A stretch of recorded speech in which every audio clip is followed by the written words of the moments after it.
When it comes to the sentiment across Bulls fans when going into this offseason, there are fans in two camps for how the Bulls should approach this summer. One side believes the Bulls should still look for ways to go about improving the roster, remaining competitive, which I realize is a trigger word amongst Bulls Nation, but to look to get better, address the holes and weaknesses on the roster, while also still looking ahead at the future. Then, of course, there is the other contingent of fans who have had enough with this team. They want changes, swift changes.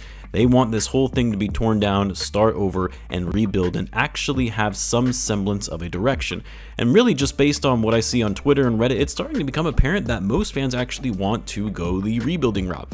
And I've had some people ask me, where do I stand on this? And I have to say, and it might surprise some people if you're new to the channel, but I am not in the tear it all down and start tanking camp.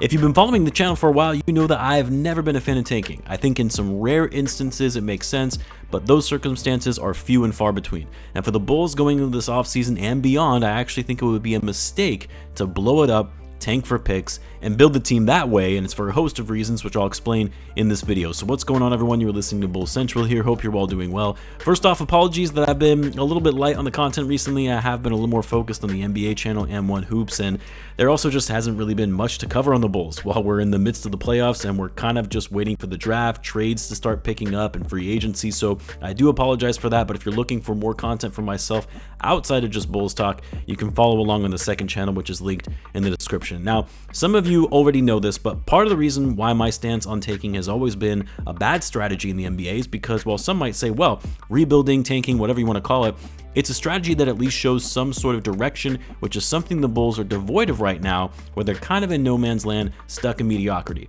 Like I saw recently from an NBA analyst and reporter talking about the Bulls, how the Bulls are actually better off going the tanking route because it at least signals a direction and a smarter direction. My argument against that is, well, yes, it is a pivot in where the Bulls are currently at. It finally means the front office acknowledges change is needed, and yes, in theory, it is a direction for the future of the franchise, but in my view, it's kind of a lazy direction to take. And what I mean by that is for teams that are stuck in the middle, or say even teams that are slightly above that, but they're not legitimate contenders, instead of figuring out how to actually make their roster work, how to actually get better, retool, make adjustments, and fix your weaknesses on the roster, instead of doing that, the philosophy is, well, this isn't working, we're not quite sure what else to do, I guess we'll just tear it all down and hope we can get lucky in the lottery and hit on a future franchise player.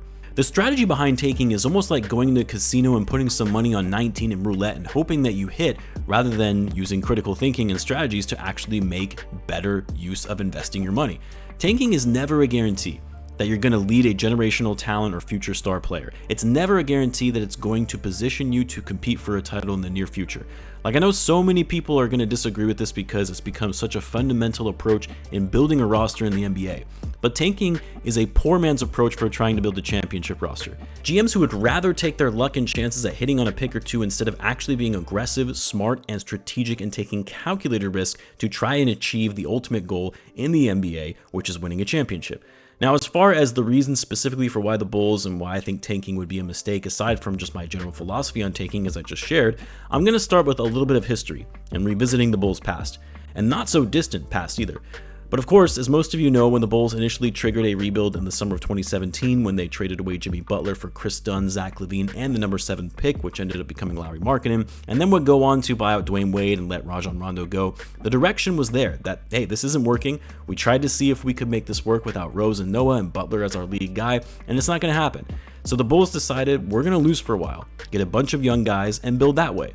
And while the Bulls were bad for the next few seasons and hoped to land a top pick for a chance at guys like Luka or Zion or Ja, every year the Bulls got unlucky in the lottery and ended up with the 7th pick every year, missing on franchise level players. I've said this so many times, but losing as many games as you possibly can is never a guarantee at getting the number 1 pick or even a top 4 pick for that matter. Just ask the Pistons, who have been historically bad for 2 straight seasons with the worst record in the NBA, and they ended up with the 5th pick in the draft 2 straight years. And so I bring up the Bulls' past when they attempted to tank, and I ask, did it work? Did it really make them better? Now you could argue, well, if the front office was a little more patient with that group, maybe they could have turned into something special. No, I don't see it. They would have been decent, but not a championship level team. The other reason tanking doesn't make sense for this Bulls team, and I'll use history as another example, but do you remember when the Bulls started off the season in 17-18 and Mirotic was injured for the first few weeks because Portis socked him in the face? The Bulls started off the season 3-20, and then Mirotic came back and they won 7 straight games.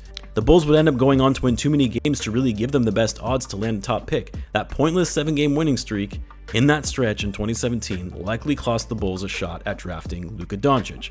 And the reason I bring that up as it relates to the current Bulls team is if they blow it up and start tanking, you're assuming it means going on a fire sale for their big 3 and older guys in DeMar, Vuce, and Lavine, as well as trading Alex Caruso and going with their young guys, Coby, Ayo, Patrick, Dalen Terry, Julian Phillips, whoever they draft at number 11, right?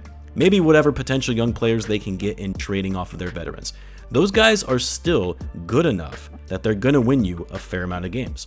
They're not going to take you to the playoffs. They'll win less games overall than they did this past season, but it's not like these young guys are just going to fold and intentionally start playing poorly because the front office and ownership wants them to lose. Like, these guys are still competitors at the end of the day, and they're young players that are trying to make a name for themselves and get paid. Players are never going to intentionally throw games. And if you roll with that young Bulls roster, you might see a Nikola scenario where one of them goes off for a stretch and the Bulls go on a winning streak to all but destroy your lottery odds, and then you end up with the 8th or 9th pick. And then to further that point, and another reason why tanking doesn't make sense for the Bulls and something I've been critical about, well, on the surface, losing for a number of seasons, taking a step back to take a step forward in the future sounds good in principle. When you do it so many times and you continue to fail at getting out of it, all you do is further perpetuate a culture of losing in your organization, instilling a loser mentality for the players and the fans that actually become more damaging over time. Because think about it this way. Do you think players and teams around the league view the Bulls as a winning organization? Yeah, they had their dynasty days in the 90s, but outside of that, they've gone through multiple rebuilds to try and get back to that mark, but to no avail. Do you think players want to come to Chicago when they've built this culture where losing is okay? And that we're losing and hoping on a prayer that we get better, rolling the dice and hoping the ping pong balls fall our way for a few seasons in a row? No, players want to go to winning organizations, not franchises with a history of losing and incompetence. And given the Bulls just went through a rebuild, one that didn't work, the new regime came in and aborted that plan and accelerated their timeline to win now, to then go right back to that just 3 years later is a horrible look, and again would only further perpetuate this losing mentality. And then finally, another reason I don't think it makes sense for the Bulls to tank, while I am fully aware the Bulls pick in next year's draft is top 10 protected, otherwise it goes to the Spurs, one of the biggest things we've noticed about this front office is they have yet to show us that they're great at finding talent. Yeah, they got Ayo in the 2nd round, which was a gem to find that late in the draft, and Julian Phillips has shown some promise. But when it comes to their 1st round picks, Patrick Williams 4th overall, Dalen Terry 18th, as much as a top pick in the 2025 draft sounds sexy, unless it's a top 3 pick, I don't really trust this front office to get it right. And that doesn't just apply to the 2025 draft, but beyond, because obviously the idea behind tanking is you're going to do it for a few seasons. The front office hasn't given me much confidence that they'll be able to hit on a top pick. And while I know everyone is saying tank for Cooper Flag, yeah, getting Flag would be incredible. But with the flattening lottery odds, the best chance the Bulls can have at landing the number 1 pick is 14%, which are the same odds for the 4 worst teams in the NBA. So again, living on a prayer and going through a season of losing just to have a 14% chance at getting the number 1 pick at best, because like I said before, the young Bulls will probably find their way into winning more games than the front office would like to see, so those chances are likely going to be lower. So no, I don't want to see this team tank. I don't want to see them take the lazy route of just hoping to get lucky in the lottery, be okay with losing for multiple seasons when the draft lottery is out of their control. And I don't want to see this negatively impact our young players who will slowly get tired of losing night after night and look to go elsewhere. So you're probably asking now, well, if that's the case, then what should the Bulls do? Because there aren't really many avenues for them to really get better. Well, work with what you have. Retool. Changes still need to be made. Look to trade Zach Lavine, see what you can get a value for a guy like Alex Caruso. Bring in solid rotational players and mentors to help their younger player development get some actual shooting as well for once. See if you can somehow make strides in the right direction, where you actually start attracting some quality free agents and you try and build from there. Is that a recipe for building a championship team? I don't know, but it certainly beats just trying to get lucky in the lottery year after year. So let me know what you guys think. Let me know in the comments. As always, be sure to subscribe, and I'll see you in the next one.